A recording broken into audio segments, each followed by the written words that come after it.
Okay, we're back again, and you might notice the engine is out of the chassis now. Today I've been cleaning this radiator up. I actually found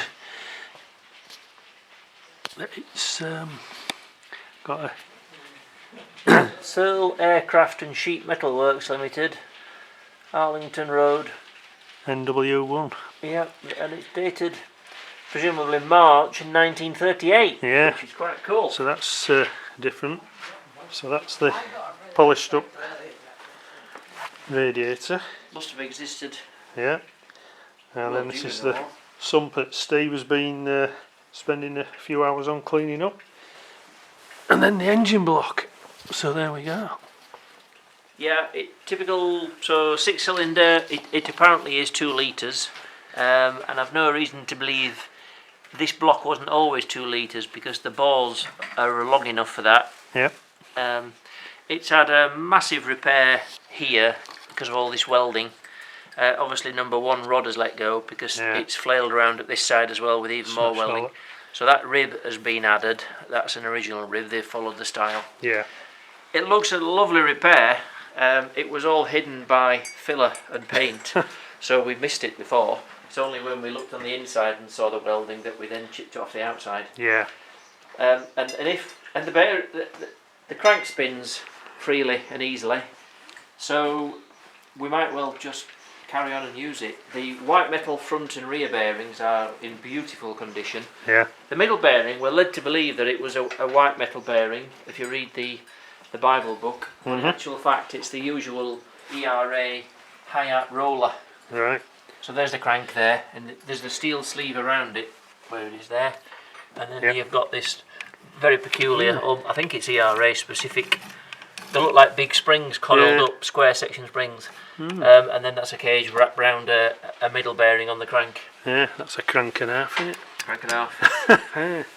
But you know, it wasn't made yesterday. That crank's been around a long time. Not found any date or number stamps on it, so it's been a 2 litre for a long time. I would suggest it's been 2 litre in period. Yeah. It kind of has to have been. The rods are gorgeous.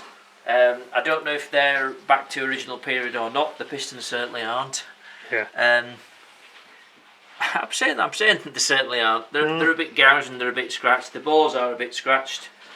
They need a bit of measuring and see where they're at. Number 6 big end was in trouble, but the other big ends are all right. But they're all shells, so it's a relatively easy job to read. Good stuff. Camshafts are in good order. The sump has had a similar repair where the rod did let go, but that's good and serviceable. Right. So we're feeling pretty good.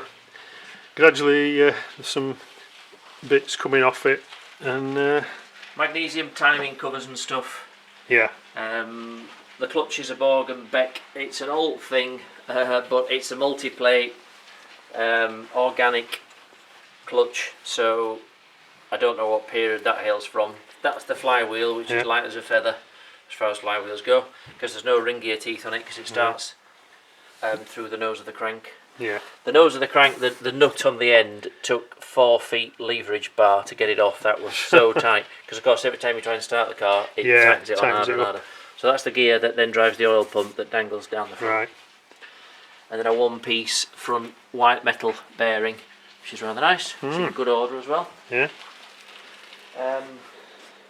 More timing covers and water pump drive, and hence magneto drive, and a water jacket. Some lovely lightweight timing gears with steel bearing housings that are let into the magnesium housings. So Steve's been stripping these down this afternoon and giving them a clean up, ready for the next stage. So it is moving forward, and eventually it'll be rebuilding time. Yeah, we'll clean the block up, probably chemically clean it. Yeah. Make sure the waterways are clean inside. It's pretty horrible inside these water ports. Yeah. Caked up and loads of corrosion. But we hope it's all serviceable. Yeah. And if that isn't original E-type 2 litre cylinder block, then I'm a Chinaman.